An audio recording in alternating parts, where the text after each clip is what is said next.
So hi everyone, I'm Nathan Rempel from Team GenerEOS. Thanks for watching the very first episode of State of EOS. Hot on the heels of the EOS Hackathon Sydney, we are talking about sidechains. We are joined by Thomas Cox of EOS Alliance, Douglas Horn of Telos, Dominic Thomas of Worbli, and Alex Green of Creatos. To cover sidechains, we're going to try to cover all 6 topics: terminology, governance, arbitration, tokens, resources, and dApps. We're going to let everybody introduce themselves, and then we're going to jump right in. Let's start with Thomas. So I'm Thomas Cox. I used to be an employee at Block.one. In fact, it's almost exactly a year ago I started working on EOS. It was August 2017. By 2018, I was an employee rather than a contractor. I was VP of product, and I was working full-time on mostly on governance.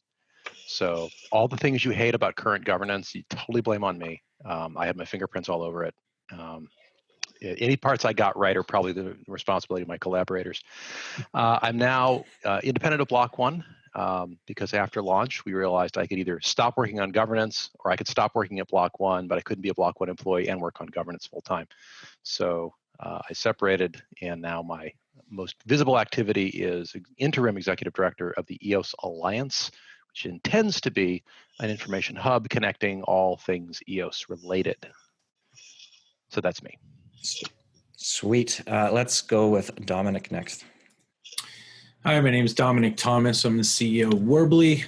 I got involved in EOS early January, really close to the start of our project, looking for a blockchain that could facilitate the speed required for financial transacting and have the ability to bake in the compliance at a core level. So EOS's ability to facilitate thousands of transactions to tens of thousands or millions per second, combined with the governance layer ability and the account recovery were very critical in our decision making. And so I've been active in the community. I've worked on a lot of governance stuff with Thomas. I will say that some of the ideas he probably does deserve credit for, they've been good. And it's been a pleasure to be a part of the community, so we're really excited about it. Awesome. Let's move on to Douglas. Hi, I'm Douglas Horn. I'm the white paper author for Telos, a new general purpose blockchain that's launching using EOS software and 99.7% or 99.3%, sorry, following the Genesis snapshot from the ERC20 tokens. My background is I've been involved in crypto and blockchain for quite some time, but never out front in anything close to this manner. I am the founder of a development company, dApp development company called GoodBlock.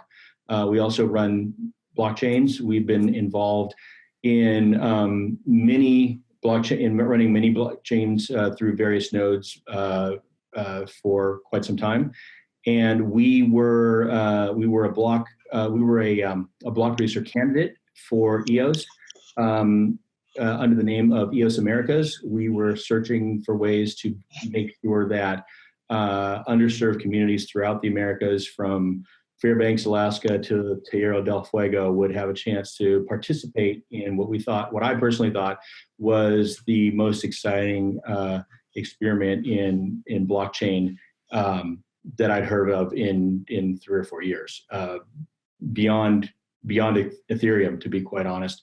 I'm very excited about it, and I am proposing a different path forward, not exclusive of EOS, to expand our possibilities. Well, we'll look forward to hearing about it. We'll finish off with Alex. Hi, I'm working as an advisor with Creatos. We are looking to build an operating system for creative industries that looks to connect, reward originators, creators, brands, and publishers through building a community and a new workplace that allows teams to scale up and down to undertake different size projects, and then ultimately build transparency and trust in the sale of media content. Also building attribution and reputation for the creators of that content. So a pretty sort of large platform that will create a new way of working within the creative industries. My background is in business development and finance, and also in community development, so community media specifically. So I was very interested in how you build communities. I've worked a lot in working in different types of communities of interest, geographical communities. And I was very much attracted to EOS for the human layers within it, the governance layers, and I can see the potential for how that would apply to the project we're working on very much. Awesome.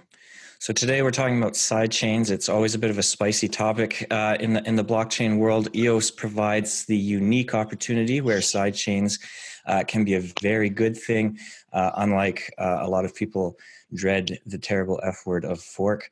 We're going to start the conversation about terminology. I am going to let Thomas start this one, and then we're going to sort of randomize it up for the remaining topics. Just what or how would you like to define what chains and side chains are, code forks, chain forks? There's a lot of different words, and maybe we can start off with a couple minutes of what generic. Yeah, we live in an environment that has a very polluted lexicography. Our lexicon, the language is sloppy. And I'm going to write some things down as I talk so that I can remind myself later what I said. So at least I can be internally consistent. So you've got your mainnet, which is, number one, it's public most likely. Number two, it's the system of record, unlike, say, a testnet. And it's the thing to which other things want to relate. So there's an EOS mainnet. And when you know you've got the EOS mainnet because it's the one that when you transfer your tokens to Binance or somebody, they call it EOS. And if all the exchanges are calling it by the same thing, then that functionally is what it is. I mean, you could, fork the software and make a snapshot of the data right now and call yourself EOS, but no one will list you that way, so you're not really. Side chains are often, I think of them as being like daughter chains because they're slightly subordinate. A side chain takes part of its value from being connected intrinsically to a main chain. So daughter versus a sister chain, which is what I think we've got here on the show. It's an independent. So two sisters, they might communicate, but one's not subordinate to the other in terms of needing to synchronize back up to have legitimacy or things like that. And so side chain is this overarching category. It could be a sister, it could be a daughter chain. And these are distinct from the idea of what I call an enclave. And an enclave gives you a lot of the same concepts of separation from so-called mainnet while you're still on the mainnet, but you've carved out a little space where the rules are different. So you might have a game where stealing stuff is totally legitimate, but if you stole objects in mainnet, it might be a violation of the Constitution. Or where free speech is so totally radical that everybody who signs into your forum gives up their right to sue for defamation because in this forum we get totally uncorked. We're completely off the leash, and everybody knows it. And so you can do the same thing. What I just described about an enclave, you could do on any of the two sidechains, sister or daughter, but you don't have to do all the overhead of setting up your own servers and so forth. So that's kind of the short version. All three, the sister, the daughter, and the enclave, have the potential for their own governance, but sisters are totally independent. Both daughters and sides are in some ways subordinate to the mainnet's governance system. The details are very much case by case. I hope that makes some sense. So it sounds like we have some. I saw some nods. Some people were nodding, and that makes me feel like we're either hallucinating together or I might have been right. No, that was so Thomas great. I wish everyone understood that, like that very clear delineation between each one. I think, Thomas, you covered it very well. Thank you. All right. Does anybody want to jump in next or have any quick comments before talking about their chain and how it relates to terminology? Yeah, I would just say that I agree with Thomas that the lexicon it's not clear. It's been something that we've been trying to effectively communicate to people from the beginning what we're doing and why it's a little bit different and how it fits into the greater EOS ecosystem. We've been using the term friendly fork because I think when people think of sidechains incorrectly, it is somewhat subordinate to mainnet or more directly related. It has the same block producers. It's going to use the same core token, the EOS token, and then you may create a token, you may create governance, and you can have a lot of different rules, but ultimately mainnet kind of rules is the way we look at it. Whereas with Worbli, we have our own block producers. As Tom, I think what we fit in is as like a sister chain in what he was describing. And I think that makes a lot of sense. It's independent. However, we're still in a very cooperative relationship with mainnet, the way we're doing things. And independent specifically in the sense of data and governance, that there's no need for a sister chain to have the same Genesis block, and even if they do, there's no need for them to have snapshopped recently. There's no need for them to use any of the same constitutional or governance elements. Right, and I think that Thomas, Telos is a good example of what would be a sister chain in your definition. I think that's actually perfect, right? Because while there are many crossovers, the governance is completely different. But we're trying to keep we're part of the governance is actually that the Genesis snapshot is slightly different. We're conspicuously not taking the EOS name, right? And so in the same way as Dominic was saying, it's a friendly fork. But I also accept, and I think that language is important, and getting the language right and being specific is important. But I also think, to be realistic, 90-something% of anyone who ever talks about any of these will just consider them forks. There was just an article done by CoinDesk, who is in the space, and that's where they make their living. And of course, they were talking about all these things as forks. And so I think it's just great that people are talking about it. We should not try to impose too much our own definitions, no matter how good they are, on the broad populace, because it's. Oh, I totally disagree with you on that. I'm not saying you are, by the way. I totally disagree with you. That while no one can impose language, I mean, both the Turks and the French have state government entities that are like responsible for the official Turkish and official French, and they are totally toothless. Because like you're going to get a bunch of teenagers to listen to the government when there's time for a new word to come around. You can't say little hamburger. Yeah, balladur. No, everyone says les Walkman. They just do. Back when Walkman were things. Right. But we've got to be precise amongst ourselves and within our own minds. If you don't have precise language, you cannot think precise thoughts, and then you might as well just be a stringer for CoinDesk. Honestly, I completely agree with that. We have to have very clear terms. I agree as well, and that's how I started out what I was saying. It is important that we be precise, and I think we're doing that, and that's good. But I think it's also realistic that we don't expect everyone else to carry the same. No, we expect them to realize eventually that they're being sloppy when we correct them gently and kindly, and like, oh, you called everything a fork and you missed this nuance that you see Worbli is this other thing that, and you misunderstood it yourself because you didn't use the language in a clean way, and then you misled your readers or yourself because you drew incorrect conclusions from using sloppy or incorrect language. This is a new area. No one's running sidechains particularly of any kind, sister, daughter, stepsister, half brother. I mean, no one's doing any of it yet. It is a very fertile, brand new space. And if we can start off with clean language, I think that'll be good for all of us. And by clean, I mean precise. Yeah, which is why I'm hammering on this, by the way. I'll take up 40 minutes on this if you let me. I'm warning you now. We won't. Language. We're going to let Douglas respond real quick, and then we'll see if Alex wants to chime in. Sure. Okay, I would just say language does frame context, so you're right. At the same time, and this is actually a surprisingly good meta example, it's important to triage the things that you are willing to go down the rabbit hole on. And sometimes there can be, or often there could be more important issues than nailing down the language. That's all I'm suggesting. Got it. Alex, anything you'd like Sure. to add in this conversation?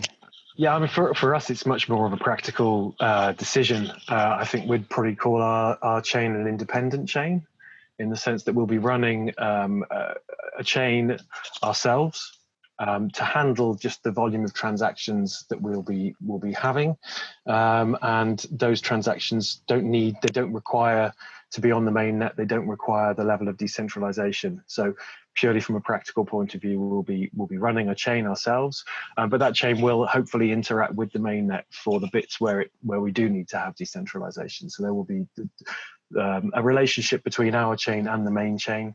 They'll run side by side, but they will be separate. Can you give us a like the briefest explanation of what you're going to do on the Creatos? Sure. I mean, it's about managing media assets. So right. Also, reservoir of media assets that will be uploaded by the creators or the originators of content. Then there will be teams of creatives who will be working on that content in various ways, and then ultimately that content will be sold and published. So sold to brands and published. So for our perspective, it's tracking those assets through the creative process, managing the IP and the rights of those assets as they move through the platform, and ultimately being able to give an audit to the brands that are buying that content at the end of the day. So it's going to be sort of high volume stuff that just needs to be audited. It doesn't need full decentralization, but the bits where we will be looking to sort of work more on the mainnet will be around the token, around the payments, around the accounts, reputation, and things like that. But for the bulk of the transactions, we're going to keep that hopefully on a side chain or an independent chain. So I'm going to jump in here. I think there's a lot to talk about sidechains. I think I want to make clear for everyone watching, there's a lot of aspects of the EOS technology that you can tweak. You can tweak the EOS software itself, which I think most people want to avoid for interchain operability. You have the system contracts that run a lot of the system components, such as the resource, the token. And you have governance and arbitration, which is typically baked into the recording contracts that you might agree to when participating in the chain. If everybody could take maybe just a few moments, who's actually looking at running one of these chains, and sort of what's your plan on whether you're changing the code, whether you're changing the governance? I know we're going to talk into those briefly, but just sort of the point list, the bullet points of what parts are you actually changing and why? Whoever wants to jump in. How about Douglas? Okay. So Telos is its own independent sister chain, and that part of the reason for that is that we are trying to be a general use blockchain, much as EOS is. We are looking to make some pretty serious changes in the governance. That's done by our constitution, which we released the first draft of today. There's actually so most of this, what we're trying to do is make changes that are structural changes. For example, changing the voter concentration that we see in EOS to a much less concentrated voting power on Telos.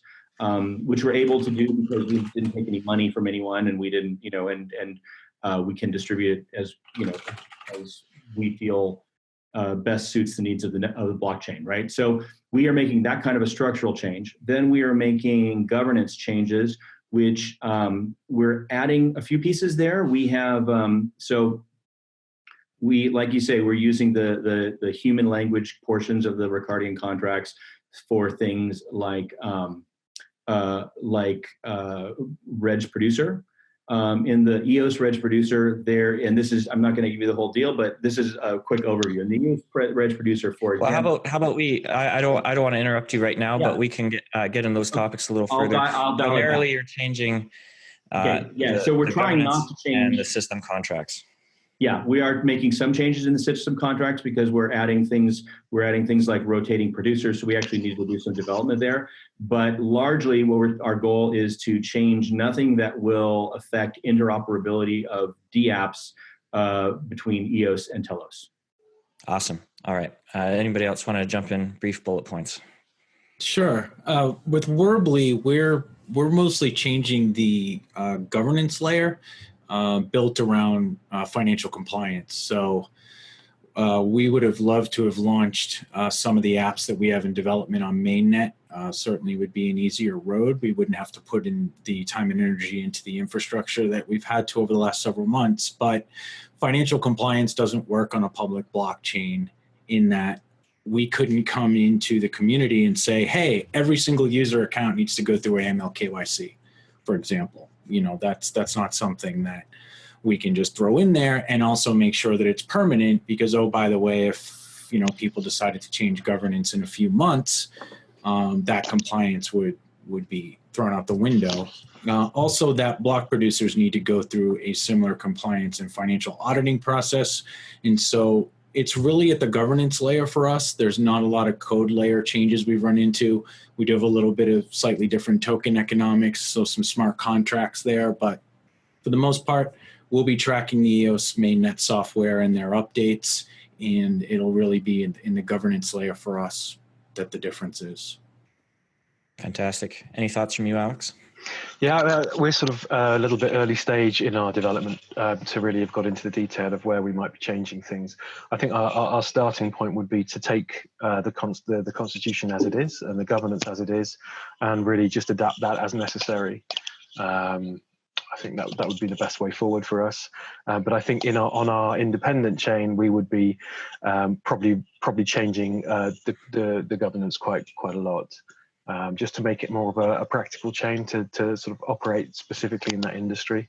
Whereas obviously with the interactions with the main chain, that would have to stay the governance of the main chain.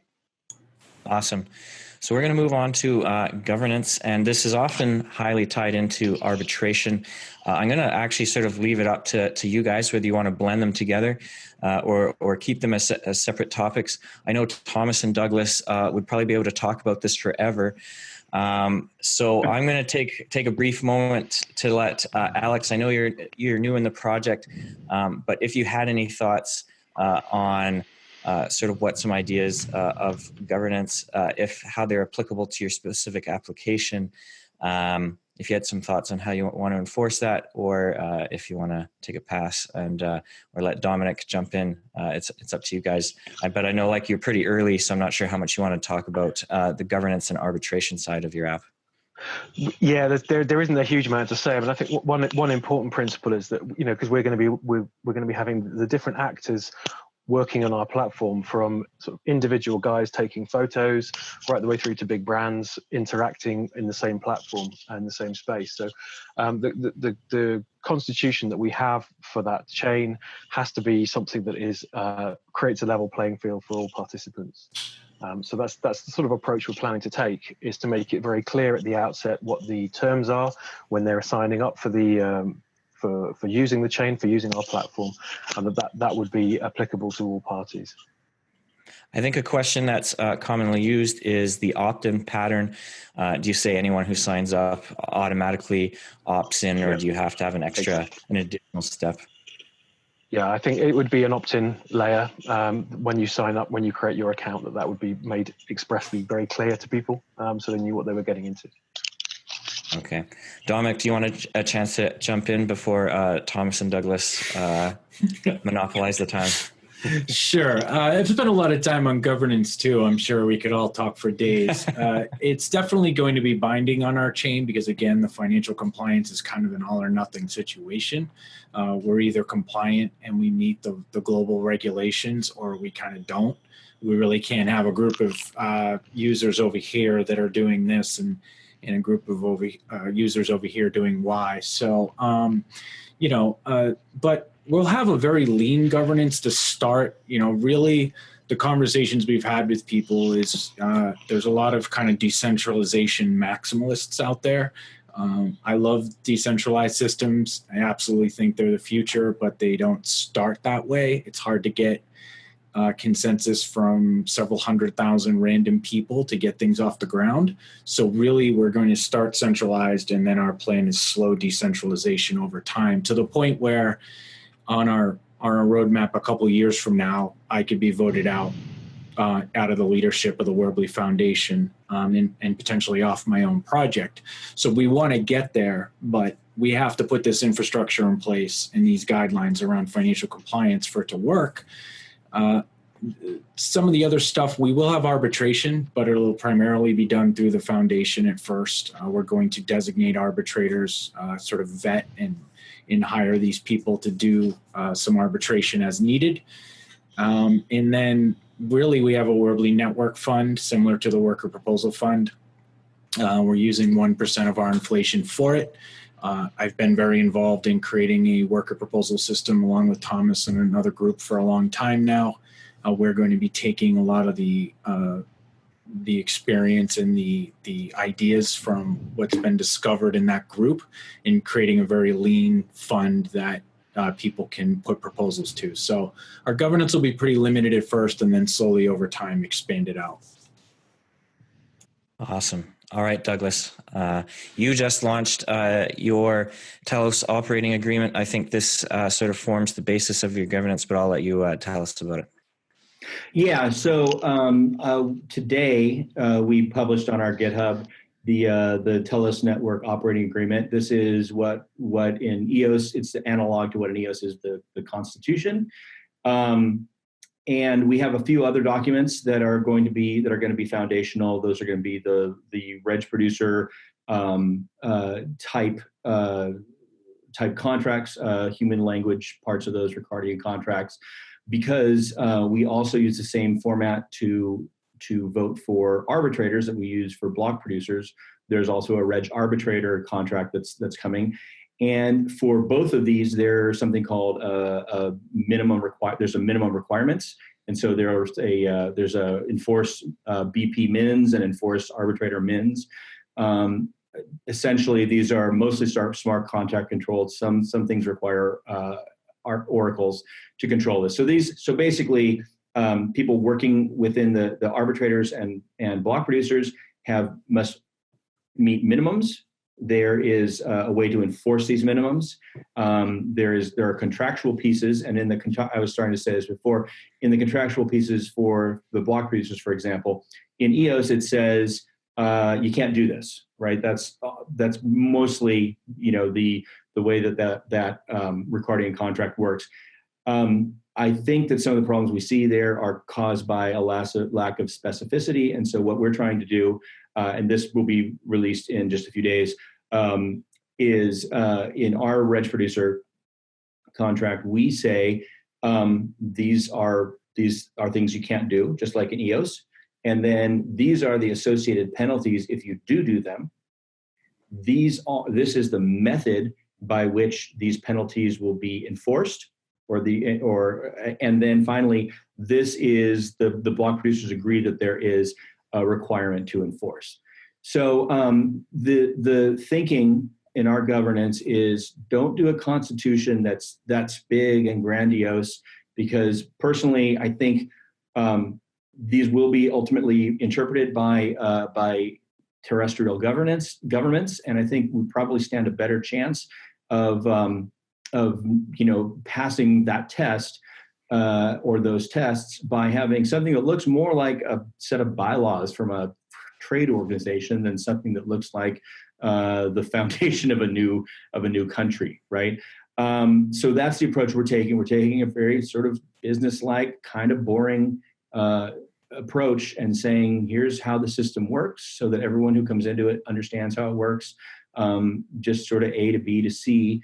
And just trying to be very realistic about how governance works. Now, I am actually think we are those decentralization maximalists that Dominic was talking about. You have to pick a way to do it, and the Telos way is to go the most decentralized way possible as early as possible.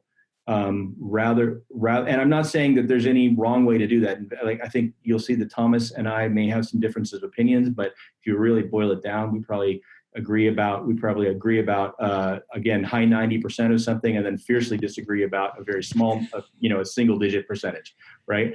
And time will tell, right? One of the advantages of the EOS system is you can try a lot of things. So and possibly one of the best ways to build strength in the EOS ecosystem is to actually stick something out there in the world, see how it works, iterate on things that don't work, and that's our approach to governance. Fantastic. All right, Thomas. Yeah, so the two things that jumped out at me as I was listening, one has to do with making sure that it's explicit versus implicit that the rules apply to your user set. And I think it's easier to make sure that you enforce that when you've got a single sign-up scheme or a single portal for getting people on board, which is great.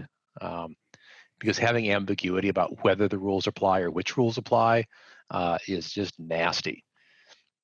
So that was terrific. And hearing Douglas talking about the whole the bylaws of a trade association, I mean, the controlling metaphor is tremendously important, and that's why I'm so glad that people are taking fresh looks and fresh takes on this. Nobody really knows how blockchain governance and non-blockchain governance is going to interact exactly, because we're always used to having entities where there's somebody in charge you can arrest or sue or I don't know, render, whatever, do something too.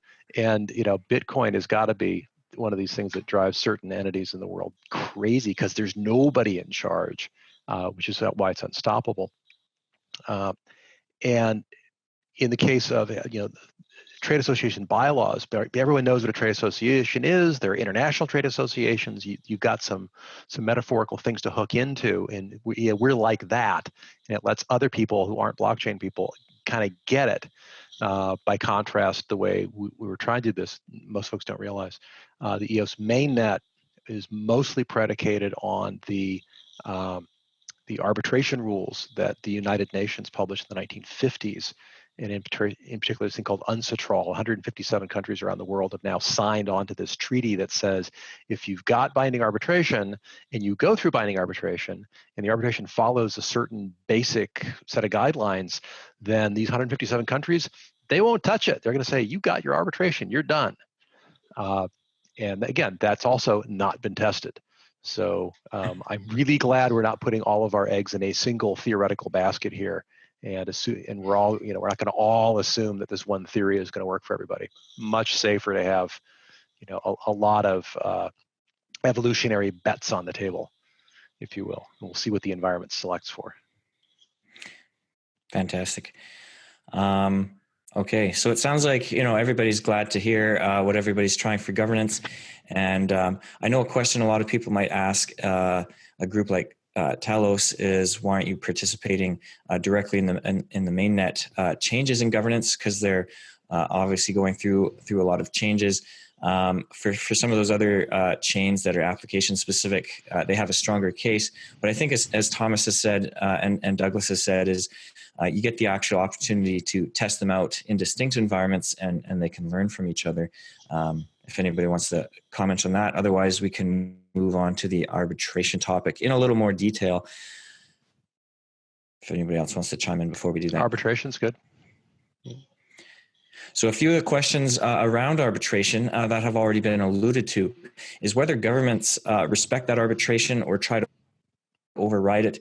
And some ideas that have been passed around or change at times is whether code is law, the Ricardian contract is law, whether the intent of the code was law, and what sort of tools are there to support that.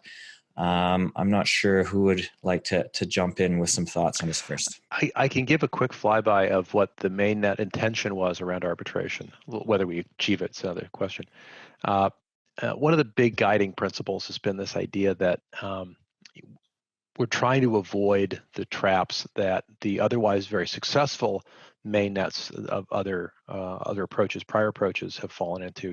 Bitcoin and Ethereum, wildly successful, do things no one's ever done before. And when you have code as law, you get things like massive hacks, thefts, everything's a bearer instrument. I lost my key. Oh, your assets are gone forever. Or the parity wallet bug the second time around, where $300 million worth of Ether was just destroyed accidentally. Bug in the code. Oops, it's gone. And when I say gone, I mean it's still sitting there taunting them, but they can't get to it. which I think is especially cruel. And so, no one's going to build a business on that. And the proof of that is that nobody has, right? Because no one's going to invest millions of dollars when one bug can destroy everything. It's just not going to happen. So what's the alternative? Well, the alternative that we're trying to do on Mainnet is to say the intention of code is law. How do you know what the intention is? Ricardian contract tells you the intention. And then you match up every piece of important code with a Ricardian contract in English, and you say the intention of the code is this, and here's the actual code. Then if a parity wallet bug were to occur on an EOS mainnet or equivalent, you could go to an arbitrator because you've got binding arbitration. You would explain, look, the intention's over here in the Ricardian, and then the code did this thing. And if you look, we never wrote destroy the money. I admit that's what the code did, but we didn't actually intend it, right? It says here, store the money. The word destroy does not appear as opposed to a burn contract where you are trying to destroy money, right? If someone wanted to pull money out of a burn contract, you'd say, no, the intention is to burn it. You see how that's very different. And so the arbitrator could say, yes, consult with all the parties and, charge a lot of money and wait a month and then go, okay, you're right, here's your money back. Which then it requires the ability of the block producers to essentially override the otherwise unoverridable security infrastructure and bypass some of the signature checks. And trying to solve the parity wallet $300 million loss as a class of errors is one, not the only, but it's one of the biggest driving points. I'd be curious if that's similar in the other chains in terms of how they're using. If they're using Ricardians, are they using arbitrators? If you don't use Ricardians, how do you tell the arbitrator what you're trying to do and what horror show you're trying to prevent? Because I'd love to know that. Yeah, I would say for Worbli, to Thomas's points, we're sticking pretty much to what he's outlined. It was one of the most attractive features for us. Again, you're not going to run a bank, have a user misplace their private keys and say your money's gone. That's not going to fly. We're going to have to give them their money either out of our pockets or the DApp or whomever is, in ownership position of the bank or the DApp. It's just not going to happen. So, and I don't think we're ever going to get adoption. Just speaking to the bigger picture, I don't see billions of people having Bitcoin wallets as it stands now. If the risk is that they delete a file on their computer or their computer crashes and they throw it out and all of their Bitcoins are gone because they just weren't technically savvy, it's just not scalable. We will always have the option for what I would call manual custodianship of your funds, and I think most dApps on our chain will likely follow that suit. There'll always be kind of that option to download wallets and to do everything yourself, but we want the ability to recover funds. We want the ability to stick with, intention, as Thomas suggested, which is that if the intention was to not destroy funds and in fact they're gone, we're going to restore those funds. If a user makes a mistake and we can prove that it was just a user error, we can return those funds. And so, again, for us, though, it starts with we don't see us having the resources or bandwidth to make this a completely public arbitration process. We're going to take a wait and see approach. We're very active in Mainnet, helping with Mainnet governance. I'm still very active in Mainnet too, because we see that as a big part of the blueprint in what we'll do on our chain. And then we probably will try some experiments, and we have every intention of sort of sharing those results with Mainnet and our findings of what maybe a few different ways that we do it and whether it works. So it's going to be, I'd say Worbli governance is going to be very cooperative with Mainnet governance on an ongoing and regular basis. And the only thing that we'll do differently is, again, whenever we run up against compliance, that's not our standard. That's built by these global governments. And, we need to just, stay within those guidelines. However, in general, what attracted us all to EOS was this sort of people can solve disputes that are really human error. So that's our take. Fantastic. Douglas, want to jump in? Sure, but I have a tendency to go long, so maybe if Alex wants to. Yeah, I won't be going long. It's Sure. We're building. We're planning to build our own arbitration process within within the platform. But I think also probably we would then default to the mainnet arbitration if that failed, or for particular cases that arose. But yeah, I mean, I think arbitration is a key part of the platform that we're building. So there'll be an internal arbitration that will hopefully handle the bulk of the cases, and then with a sort of default to the mainnet arbitration if necessary. If I can just throw in one unique constraint for you guys, might be international copyright law, and how that might apply to arbitration, or maybe they just work with that as part of their arbitration sort of concern. I think that would have to be factored in each individual case where the contract was being created, so which jurisdiction it was being sold to. So yeah, that would have to definitely be part of the arbitration process. And I think one of the challenges for us will be building arbitrators with the knowledge and skills specific to the industry. And I imagine that applies to Worbli as well, where the various countries' compliance, but also maybe financial handling laws or international trade agreements or whatever that might come up for the individual DApp deployer. Yeah, absolutely. I mean, that's sort of the laws of the jurisdiction of the individuals that are involved in the transaction or the dispute are going to be the sort of basis of any type of resolution. We will be following and answering to those rules and regulations. And arbitration will be sort of a secondary way to handle disputes,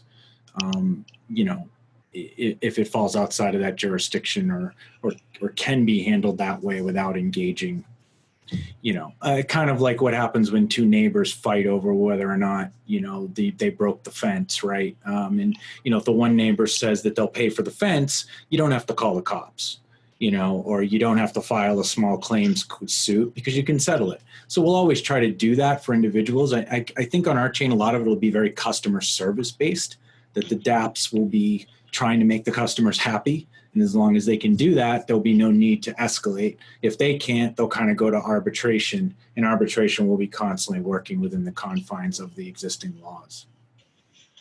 All right, great. Go ahead and go a bit longer, Douglas. Okay, thanks. So off the top of my head, I would say that I think there is a place in the world for code as law, but I don't think that is the expectation that anyone who bought into EOS had. And so in our white paper, I initially said, hey, since we have the opportunity, we're going to go in and we're going to make sure that we make right everybody who had their code, who had their keys stolen or misplaced or whatever due to this, that, or the other process. But we're not going to promise to ever do that, again. And I just didn't want to lock us into something. But we've spent a lot of time. I've monitored a number of and engaged in a number of discussions in the EOS world. And I really tried to figure out we tried to figure out what was the expectation of an EOS purchaser. And I think the absolute expectation was that there was going to be base layer arbitration and governance. And so, and I thought, okay, well, so that's what people who bought in, since we're using the Genesis snapshot, makes it very clean. And if we also get this information out there early on in our process, then essentially people are going to know what to expect, and we almost have a double opt-in, right? People opted in by purchasing EOS, and then they further opted in by engaging with the Telos network. And so I think that if we can be consistent there, that gives us a very strong expectation that people know what to expect, and that is base layer arbitration with a very clearly delineated process. And of course, that may have to grow, right? And there's nothing like actually running the network to teach you how to run the network. So I think Thomas just left. Totally true. You got to get your skin out there in the game. Yeah. So but I don't think it's honoring the investment of anybody to not have base layer arbitration. We have a clear way that's put together. To really have base layer arbitration, one needs to invoke some pseudo powers and to the block producers. And so in our operating agreement, we clearly delineate that those are only to be used as part of not only a bona fide due process arbitration, but also with specific contracts that allow that, so they don't have a broad pseudo power. And I think and that will probably evolve over time before our launch and after our launch, but I think that's the right way to couch it, right? I think that we need to understand that broad powers are necessary, but we need to build in some structural protections against overbroad use of that. Because again, I see Telos as a network that will exist long past my lifetime, right? If it can exist 5 years, it probably exists 500 years. So let's be very conscious of the fact that there's a lot of conditions that this will be viewed under, and even in present time, there's going to be a lot of conditions it's viewed under because it's going to be looked at by a number of countries, right? If we don't create a system that can withstand the scrutiny of different governments in the world, then we will not have succeeded. So my goal is to step back, be very clear about what we're doing, follow those international conventions on arbitration, just as Thomas mentioned. It's very important because it gives us the strongest chance of saying, hey, this is just like any other group that is trying to organize how they arbitrate between themselves and sign into binding arbitration. We do actually have an opt-out of arbitration, but it's clear that in the current version, which is again the bad first draft, that hopefully will get better before we launch. It basically opt-out means that you are opting out of any dispute resolution, and of course both parties must agree to this. We have something similar to the ECAF, which is called the Telos Arbitration Organization, the TAO, and the TAO is the default arbitration organization if no other organization is freely and clearly selected by both parties. And I think I imagine a smart contract will say, hey, here's the drop-down menu of any of the arbitration things that we think are fine, and you as user can pick one, and including none, right? If they want to do that, because there are use cases where that might be necessary, right? So one thing we also do is we say that block producers in paragraph 8 of where we call for binding arbitration, we specify that block producers and arbitrators are not required to comply with any government. They're not prevented, right? This has come up in our discussions.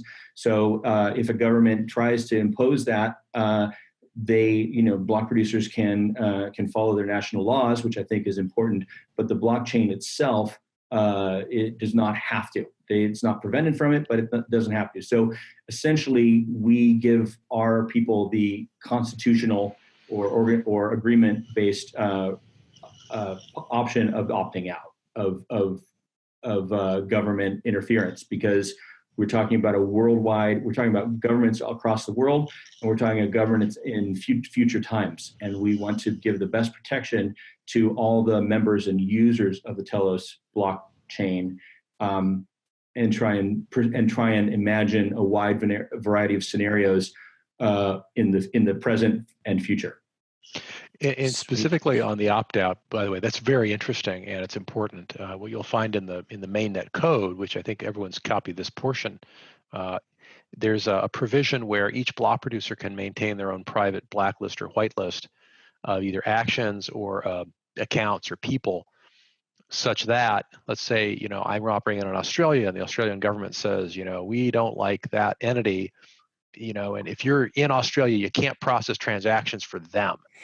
And it's like, okay, we'll put them on our blacklist. And, those transactions will happen, 5 seconds from now when somebody else is doing blocks. And so hey, I didn't process them. And so you can comply with the letter of the law and still be part of an international decentralized chain. That's one of a number of really slick little technical features that I recently got aware of.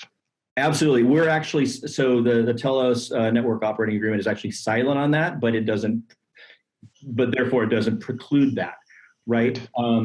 But we are trying to keep everything on chain, and so arbitrations that are in process and completed, where judgments are rendered, are filed on chain, and everyone is expected to every block producer is expected to uphold those, and not upholding those and not upholding the other rules of being a block producer, meeting the minimum requirements, actually puts them in violation of the minimum requirements. So essentially, there's a chain of events whereby a failure to like a sort of a jury nullification by the block producers, right, does have consequences and does start a clock ticking. Because if you don't look at that option, then everything, essentially everything else is worthless in some cases, right? You need to have a full chain of making everybody do their part for justice to happen. What's the enforcement mechanism you're using on Telos if someone does violate the reg producer requirements? So let's say they just aren't hosting the nodes very safely, and they're missing a bunch of blocks, and they're being incompetent.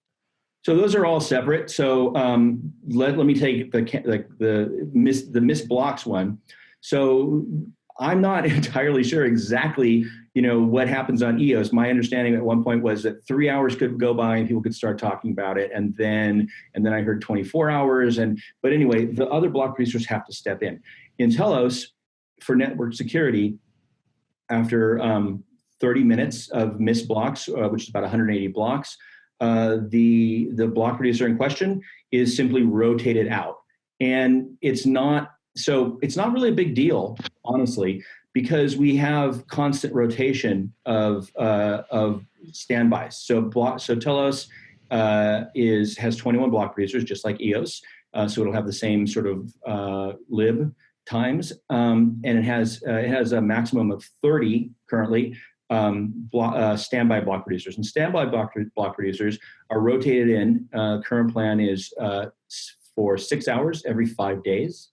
And they must produce blocks. And if they don't produce blocks, then they are penalized until they have a chance to produce blocks again. And this is actually a real innovation that we are building. And I actually would encourage EOS to look at this as a possibility, because what it does is it increases network security, because you are not paying a bunch of standby block producers who you don't know whether or not they can produce blocks. And there's no real hammer on that in the current EOS system. So what we do in Telos is you have to do it you have to slide into rotation, every 5 days for 6 hours. Well, since that's constantly happening, if somebody misses 30 minutes worth of blocks as a block producer, then it's then the system schedule just updates.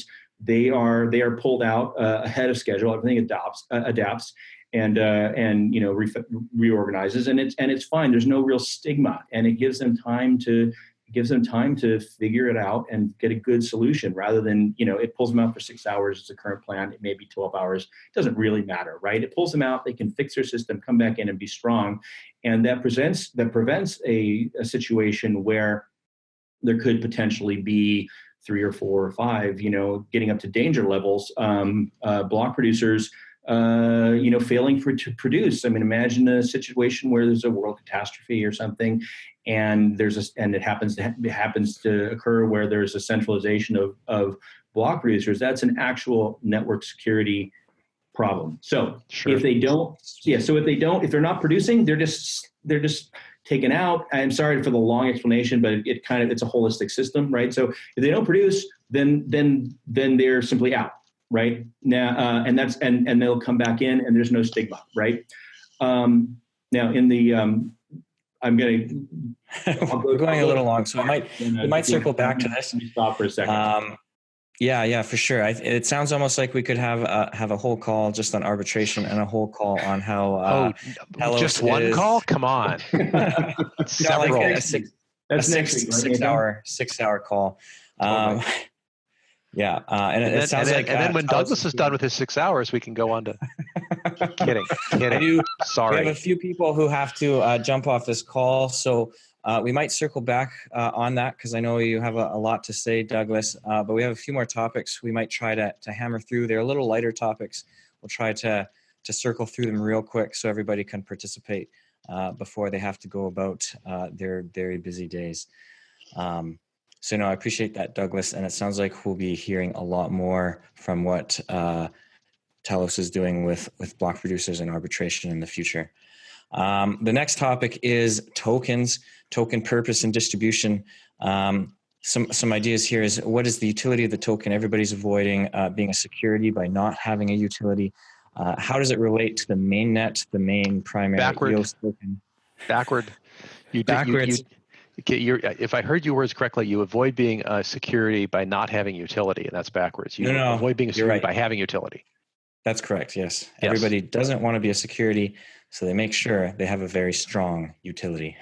Yeah, and preferably that there's a number of other things you can apparently do that are security-like that you can avoid. Like, for instance, saying that, oh yeah, owning this thing entitles you to a share of future profits. It's like, that's a security. Things like that. So there's a list of stuff to not do. And what that does is it takes you out of the, if you're in the US, out of the SEC's jurisdiction and over into the commodities and futures people's jurisdiction. So you're under some jurisdiction, I promise you. It's just a matter of whose. Perhaps you have a glorious document you can share with the world later, Thomas. There was a number of conversations I had with Dan Larimer, and I filed them in here somewhere in my governance notes folder, knowing I'd be coming back to this. It's very thin. I tell you, it is concentrated awesomeness. And I think you'd have to really, have a degree in securities law to properly treat this, but this is what we had to work with at the time. And we know that Dan was talking extensively with a number of excellent lawyers on this, and just gave me, here's the direction we're going in, Thomas. I'm like, yes, sir. And did my humble best to make that happen. And there was a list of things that show up in, for instance, the Constitution, where we say that nobody's a fiduciary, right? There's several other clauses in the current Constitution that look a little strange to people who aren't aware that massive work was done to prevent the mainnet core token from being a security. So anytime you see something that looks a little odd, like what's the utility of that? What's the function of that part of the Constitution? If you're not sure what it is, it's probably an anti-security, preventing this thing from becoming a stock certificate in essence. So, or the other option is just to say, yep, it is a security and it's going to have, a share of revenue or something, and just bite that bullet. You can do that. The other thing you can do is just not sell your token until the net launches, because a pre-launch token looks a lot like a security, but a post-launch token looks a lot like a utility token. Because you can't have any utility before launch. It must be a speculative vehicle, mustn't it? Unless, of course, you bought in the crowd sale, sold out of Hong Kong, where if you read the fine print, it said, yeah, the thing you're buying has no use. Has no use or function, entitles you to nothing, and if a chain ever pops up, oh well. So yeah, people have literally, when you bought ERC20 tokens back during the crowd sale, you were not buying anything other than a hope, which has come true, by the way, which I'm impressed by. Which is man, great. don't try that at home, kids. To keep this really sweet, we're going to ask everybody to say for their chain, what does your token do? Does it talk with the mainnet at all? And how are you giving it away? And let's start off with Dominic on this one. Yeah, I'll just quickly say that our attorney said the same thing that Thomas is stating about the security issue, and we closely looked at what Block One was doing and effectively followed it for the most part in our process. Launching the chain first is really key in what your token does. So we are we're honoring the simple fact that our token will directly represent network resources. There's no RAM split or CPU or bandwidth. There's no speculation whatsoever. If you own 1% of our tokens, you have 1% access to network resources. We're sticking with what EOS was originally intended to do from our understanding, and we're also going to drive down cost of dApps over time. That's our goal. We want to make it cheap and predictable, and we've done that for sure. We are doing a 40% of our token supply, which is 1 billion. Our total supply is 2.5 billion. 40% is an airdrop that will be based on a 9/7/2018 snapshot. So that's September 7th, coming up here in less than a month. And our official launch is 9/14, when the airdrop process will start. And you had one other question, Nathan? I think it was just, how does it relate to the mainnet? Or does it relate to them? Right. At current, it doesn't, because we are an independent chain. Our Worbli token is similar to the EOS mainnet token. And when dApps launch on our chain, they may make their own tokens or potentially have sidechains on our chain. But we are heavily involved in IBC, in our blockchain communication. And we actually have a small team of 3 or 4 blockchain experts working on potential workarounds, similar to almost like, I'm not super technical, so don't skewer me here, but something like an atomic swap capability where we may peg so that if people wanted to bring and use EOS mainnet tokens over, or anything, BTC or otherwise, they could use it to quickly purchase Worbli tokens in a sort of a background way and use BTC to engage a dApp, for example, on our chain. If there was say a monthly fee and you wanted to pay in BTC as opposed to Worbli, the Worbli token would sort of be in the background facilitating the transaction. But from a user perspective, it wouldn't really, they wouldn't know. They would just be paying with BTC or paying with EOS or paying with Telos or whatever. So we're really into this IBC thing, and we want that to happen as soon as possible. And we're going to work diligently, hopefully in conjunction with Block One. We've had a lot of discussions with them, their dev team, and we're willing to give as much resources as we can to make that happen. Fantastic. Alex, thoughts about the Creatos token? I think your white paper has a couple it's using. Yeah, I think it's the ID8 token is the sort of the plan name. It's again early days, but we have some sort of challenges where our token is going to have to interact probably with fiat currencies for brands wanting to sort of interact with the platform. So we're looking at options there about using Tether, for example, as a way of linking payments into the platform. And we see our token working. There'll be an inflationary model that will be working alongside buying pressure. So we see in the early days more inflation, that will reduce over time as the buying pressure sort of increases. But yeah, it's a fairly standard token that will be used to reward participants for their work within the platform. Excellent. Douglas? So on Telos, we have a native token, TLOS, and it's actually very simple. There's been absolutely no ICO. There's no pre-sale. There's no investment money at all. And we are honoring 99.3% of the EOS ERC20 snapshot by copying every address and putting a cap of maximum of 40,000 tokens per any address. As a result, any developers or anyone else who's concerned about regulation, right? Because just because Block One and everybody said that it didn't represent anything doesn't mean that the SEC is going to choose to see it that way. It's up to them or other regulatory bodies in other countries. We feel that Telos is the most secure against anything like that because we never took anybody's money. The tokens don't exist until the network is launched, and it's going to be the most decentralized economically of all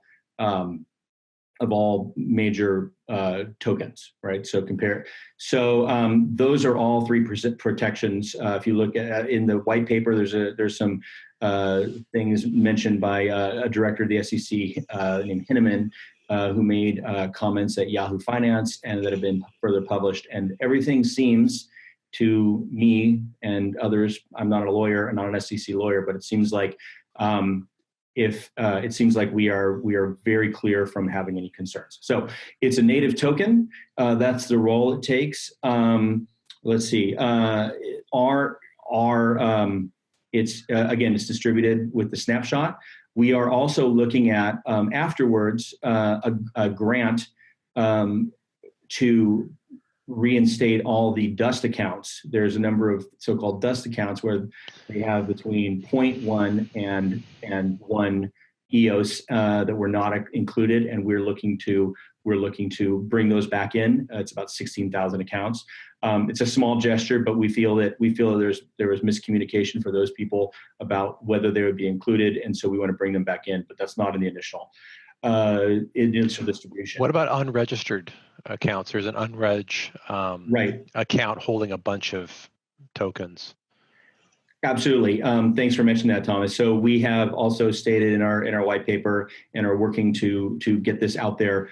Everyone who to the extent that we can, which means it's going to require some form of cryptographic proof. Anyone who can show cryptographic proof that they controlled unregistered tokens and or stolen tokens, we are going to make those people whole. We did not launch a new blockchain so that people could get robbed twice. So we want to follow those up. Now, those may not, if those do not exactly conform to the ERC20 Genesis, I believe what we're going to do is conform to the ERC20 Genesis and then print those tokens through BP action rather than try and add those, because I think it's important that we stick very clearly to what our stated Genesis is. But I think it's well within, and it'll be discussed openly for everybody. As to how do we relate to the EOS mainnet, I try to call. Of course, Telos will have its own mainnet. We're trying to call it the Telos network as opposed to the Telos mainnet, just because I think it reduces confusion amongst people. So that we're just trying to be very conscious of that. But once our network launches, the main way of interacting is basically going to be we are going to provide and exchange new technology. Right, we're going to be a source of technology. For example, we just came out with EOS currently has no equivalent of an ERC20 token itself, or now the ERC777 token. Telos has there's something called the TIP5, which is a standard token, and we will be offering that exists now on and is deployed on Telos, and we'll be offering the TIP5 to EOS. Right, so we're going to be offering things like our inverse weighted voting, like our rotate BPs. That's how we interact. The token itself doesn't, except we are working also on IBC, Fuzzy from IBC and other various organizations. It has joined us as an official member of Telos. And one of the things we're working on is making that work, right? Under the belief that somebody really needs to, for IBC really to work, somebody needs to hang it out there and say, okay, we're putting the hooks in the code for everybody else to hook onto, right? We're sticking our hand out to all these other blockchains. Somebody has to do it first, just by coincidence of fortunate timing. We're in a position where we have broad ability to do anything, and we have some great developers who are doing new code for Telos. So we're hoping to lead that. It's the hope that other people are following. We're also looking at the same developer in my office at GoodBlock who came up with TIP5 is now looking at a Plasma solution as an alternative. So we're looking at a lot of things, but that's how we interact. It's purely through technology exchange, and hopefully we will work with will find ways to promote IBC. Sounds great. So I think, guys, just for the reasons of time, we're going to sort of wrap it up there. It sounds like everybody's development efforts are going to help the EOS ecosystem as a whole, which is really exciting to see. I think everybody in the entire world will love to hear more about all these individual projects and how they're going to make EOS better. So the topics we didn't get to were RAM and system resources and dApps and developers. I think everybody would love to hear how each of these networks, and I know they all have their different requirements, but maybe we can have another call in the future, have a bit of a teaser for our viewers. I want to thank everybody for taking the time to join me. Again, we had Thomas Cox of the EOS Alliance, Douglas Horn of Telos, Dominic Thomas of Worbli, and Alex Green of Creatos. Does anybody have any last words they want to shout out? I'll just say thank you, Nathan, for making this call happen. Really appreciate it. Yeah, thanks a lot, Nathan. Really appreciate it. It's great to be part of the discussion, and we're looking forward to interacting with the community quite a bit here very soon. Thank you. Yeah. Thanks to everybody. I think that discussions like this can only show where we all stand, and actually the fact that there's so much cooperation and so much shared amongst our various groups, and I think that's a good thing. Thanks. I think we're going to keep seeing that. I'm confident of it. I know the Alliance is and ought to be open to all the sidechains, independent chains, sister, daughter, step cousin. I mean, we share so Brand much. new terminology. We share so much, and we Let's not get these families too weird, though. Yeah, it's going to look like an Arkansas family reunion if we're not careful. I want a sister wife chain. I think they'll have that in top. Yes. All right. We hope everybody enjoyed the first episode of State of EOS, and we hope you'll join us for the next one. Thanks, everybody.